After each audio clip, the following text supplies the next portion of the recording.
J'ai souvent essayé d'incorporer la méditation dans ma routine, mais c'est seulement après plus d'une dizaine d'années que j'ai réussi. Puis le mot réussi est très relatif ici, là, mais pour moi, ça veut dire être capable de rester assis à pratiquer la présence jour après jour pendant plus qu'un an.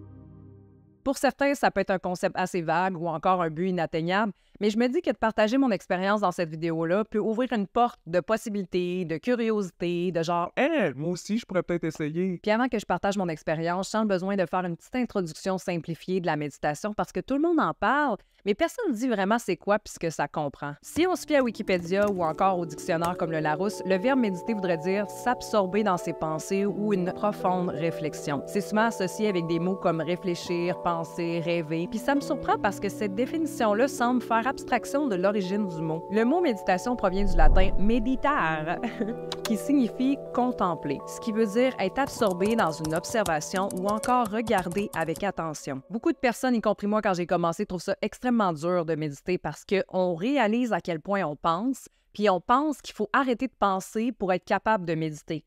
Quand au fond, on est déjà en train de contempler qu'on pense, donc on est conscient. Ce qui est le but ultime de méditer, c'est d'être conscient, d'être présent, de savoir contempler ce qui est. Contempler, c'est aussi prendre conscience de tous les petits moments où on ressent une émotion, une sensation et où on entend un bruit, puis on revient présent parce qu'on réalise qu'on s'est un peu perdu là-dedans. Puis c'est là où c'est important de savoir se désidentifier de tout ça. Une fois qu'on prend conscience qu'on pense, on commence à voir toutes les choses qu'on essaie souvent d'éviter ou qui sont comme un automatisme normalement, puis qu'on ne se rend pas trop compte que c'est là, comme les réflexes, les croyances, la façon dont on se parle, puis même les différentes parties de nous qui se contredisent entre elles. À ce stade-ci, ça peut être assez challengeant de ne pas analyser ou vouloir changer nos pensées, puis d'un sens, il n'y a rien de mal à observer ses pensées puis l'histoire qu'on s'est créée. Ça peut être une belle occasion de transformer sa vision pour quelque chose de beau. Mais si tu reviens dans tes patterns de pensée constamment puis que tu te sens pris là-dedans, vaut mieux te désidentifier de ce que ton cerveau a créé. Ça ne veut pas dire faire semblant que ça n'existe pas. C'est plus d'accepter que ça existe tout en choisissant que ça n'a pas besoin d'être ton histoire. La méditation, ça sert à ça. Ça sert à voir qu'est-ce qui se passe puis à arriver à voir que c'est pas nous, qu'on peut se détacher de ça. Il y a différentes pratiques de méditation qui existent qui nous permettent de sortir de nos pensées puis de revenir dans le moment présent, comme par exemple focusser sur sa respiration, sur les sensations de son corps. Ça peut être en écoutant des méditations guidées d'une personne. Donc, on focus sur la guidance de la personne pour rester dans le moment présent.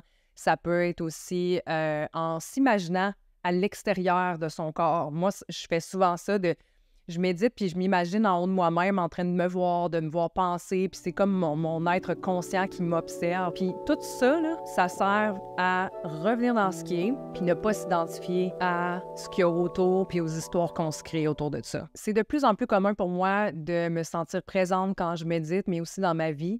Puis c'est pas parce que j'ai forcé mes pensées à partir ou parce que je suis meilleure qu'une autre pour méditer, mais simplement parce que j'entraîne mon esprit à chaque jour.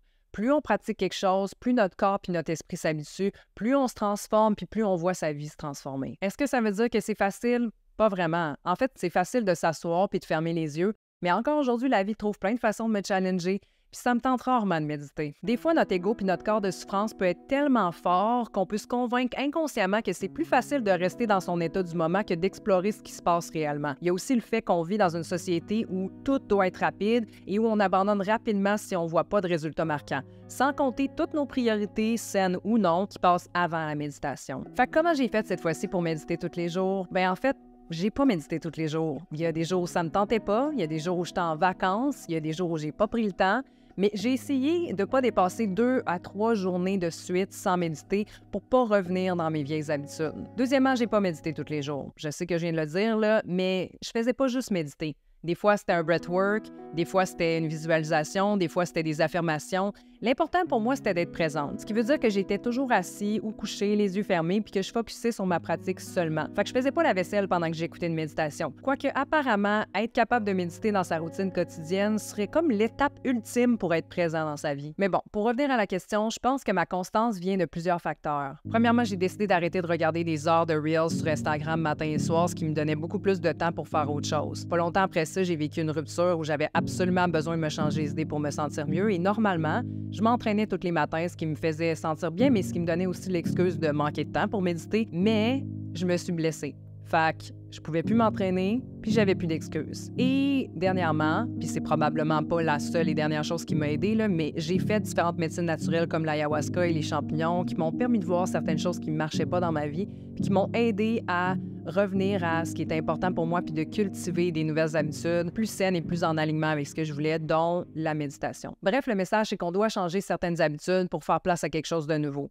Puis des fois, c'est seulement quand la vie nous challenge qu'on est motivé à le faire. Mais dans tous les cas, c'est la constance qui va faire la différence. Puis c'est quoi la différence? First, je veux juste dire que quand j'ai commencé à méditer il y a plus d'une dizaine d'années, je me suis mise à faire de l'anxiété sociale parce que j'étais, pour la première fois de ma vie, beaucoup plus consciente de mon interaction avec une autre personne, beaucoup plus consciente de moi là-dedans, de la personne, de ses réactions, de comment elle pourrait peut-être me juger. Ça n'avait pas besoin d'être une personne que je n'étais pas habituée de voir, ça pouvait être quelqu'un que je connaissais, mais que je m'ouvrais sur un sujet qui me faisait sentir plus vulnérable. Puis ce qui arrivait, c'est que je devenais rouge de gêne. Tout le sang de mon corps s'en allait dans ma face. Puis là, c'était encore pire parce que là, j'étais consciente que j'étais en train de virer rouge, je me sentais que j'avais chaud. Là, je sentais qu'il fallait que je continue une conversation tout en sachant que je devenais rouge, que la personne me voyait probablement devenir rouge, puis qu'elle me jugeait peut-être là-dedans, puis de faire semblant de rien finalement. Puis ça créait un genre de cercle vicieux où à chaque fois que je commençais une conversation avec quelqu'un, là, j'avais peur de devenir rouge. C'est comme si on me regardait pleinement pour la première fois. Puis même si ça c'est parti avec le temps, là, je vis plus ça maintenant, c'est important pour moi de partager qu'il existe des côtés un peu plus challengeants qui viennent avec le fait de méditer. Mais au final, c'est là pour nous faire voir puis se libérer des choses qui nous empêchent d'être pleinement nous-mêmes. Maintenant, la grosse différence que je vois après un an à méditer, c'est qu'avant, mon cerveau avait le contrôle sur moi. Tandis que là, je vois mes pensées puis j'ai le temps de réagir autrement puis de me donner ce que j'ai réellement besoin. Je suis plus consciente de mes jugements puis des histoires que je me raconte, puis je les laisse plus m'envahir autant ou devenir ma réalité. Bref, je suis plus connectée à mon vrai moi, au-dessus de toutes les histoires que je me suis créées avec le temps. Un bon exemple de ça, puis je pense qu'il y a beaucoup de personnes qui vont se reconnaître ici, mais c'est avec ma famille. Quoi de mieux pour savoir si on est le moindrement plus connecté à son être puis moins réactif que de passer du temps en famille. Je me suis toujours vue comme le mouton noir de la famille, comme si je n'étais pas aimée pour qui j'étais réellement, comme si je n'étais pas assez, il fallait que je change. Puis les soupers de famille finissaient souvent avec moi qui part en broyant. Puis maintenant, j'arrive à voir que les actions des autres sont pas connectées à qui je suis. Puis je sais pas comment l'expliquer, là, mais ça m'atteint pas de la même façon, ça m'atteint pas autant. J'arrive à partager ma vérité parce que je la connais, puis je sais qui je suis, puis je sais ce que j'ai besoin, puis j'ai pas besoin que quelqu'un valide ça ou de prouver ça à qui que ce soit, mais je peux le partager pour être plus dans l'harmonie, dans ma tête, dans mon esprit, sans tomber dans mon drame, sans tomber dans la confrontation du « Fuck you, esti, vous comprenez rien, puis moi je comprends, puis... » En tout cas, je suis pas Bouddha, mais il y a beaucoup plus d'harmonie dans ma tête. Parce que j'ai pas la prétention d'amener l'harmonie partout non plus, là. Puis je suis plus heureuse aussi, tu sais. C'est difficile à voir au début, mais comme n'importe quelle habitude, c'est souvent quand on l'arrête qu'on se rend compte à quel point cette habitude-là avait un impact dans notre vie, qu'elle soit bonne ou mauvaise. Souvent, je le sens quand j'ai pas médité. Puis c'est ce qui me motive à continuer. Ça me tente rarement, mais chaque fois que je le fais, je me sens mieux qu'avant. Puis même si, des fois, j'ai de la difficulté à méditer ou que j'ai l'impression que c'est rien passé, je sais qu'à moyen terme, les bénéfices sont là, puis qu'en ce moment, je prends soin de moi. Je crois aussi que tout est connecté. Évidemment, c'est pas seulement la méditation qui améliore notre vie, mais quand on médite, on est plus connecté à soi et donc à comment on se sent puis à nos réels besoins. Notre perception de la vie change, puis nos choix aussi, ce qui transforme inévitablement notre vie. Puis là, j'imagine qu'il y a du monde qui m'écoute en ce moment puis sont comme « je sais pas par où commencer ». Premièrement, demande-toi si certaines choses te nuisent. Est-ce qu'il y a une habitude que tu peux changer ou laisser aller pour te permettre d'avoir le temps puis l'énergie de méditer. Deuxièmement, explore. Explore ce qui marche pour toi, ce que t'aimes comme style ou comme type de pratique. Si t'explores pas, tu peux pas savoir ce que t'aimes puis l'incorporer dans ta routine. Fait qu'une bonne façon d'explorer, c'est simplement en faisant des recherches puis en essayant quelque chose de nouveau, que ce soit en ligne ou en personne, pour définir un peu plus qu'est-ce qui fonctionne pour toi. Troisièmement, choisis une pratique qui respecte non seulement tes préférences, mais aussi ta façon de percevoir la réalité. Si tu es auditive, écoute des méditations guidées, de la musique, des mantras. Si tu es visuel, regarde un objet, la nature, contemple de l'art.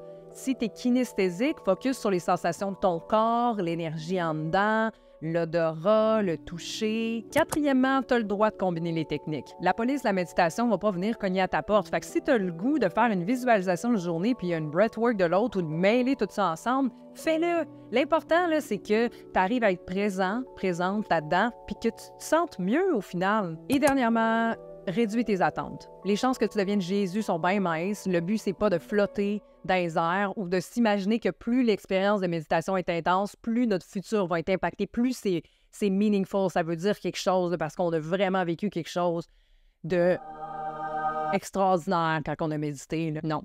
Le but, c'est d'être avec soi maintenant, puis il faut juste pratiquer sa présence puis continuer d'avoir de la constance là-dedans. Tu vas continuer d'évoluer, puis ta pratique aussi. Puis pas juste ça, mais la méditation, on ne peut pas être responsable de tous nos problèmes. Il n'y a pas une chose ou une personne qui peut faire ça. T'sais, on ne peut pas remettre notre bonheur entre les mains de la spiritualité. Il faut être là pour soi, adresser ce qui ne va pas, puis faire les efforts nécessaires. Ça a l'air simple de même, mais je pense vraiment que ça peut l'être. Tout le monde a une définition différente de méditer, puis il y en a même pour qui peinturer, c'est une méditation. Au final, c'est juste d'être là avec tout ce qui existe. C'était Émilie Brousseau, j'espère que vous avez aimé. Si c'est le cas, n'oubliez pas de me le faire savoir en likant, partageant, commentant, vous abonnant, bien sûr. Et j'ai laissé, pour ceux et celles que ça intéresse, quelques méditations guidées que j'ai faites ou que j'aime faire, qui sont plus en anglais à ce moment-là, mais ceux que j'ai faites sont en français. Bref, c'est dans la description. Il y a aussi un lien dans la description pour devenir membre de ma chaîne. Et ce que ça veut dire, en gros, c'est que vous allez avoir du contenu exclusif, soit des vidéos que personne d'autre va voir, ou aussi, vous pouvez vous inscrire en tant que membre fidèle, les fidèles que j'ai appelés qui, eux, ont l'accès aux vidéos à l'avance. Puis je tiens particulièrement présentement à remercier ceux et celles qui sont déjà membres et à vous inviter à le devenir si vous ne l'êtes pas déjà. Sur ce, merci infiniment d'écouter encore une fois ma vidéo, encore là, après autant de temps à déblatérer sur un sujet devant ma caméra. J'apprécie énormément votre présence, vos commentaires, vos messages. Sur ce, j'ai déjà dit sur ce, qu'est-ce que je pourrais dire? On se revoit bientôt. Namaste, guys!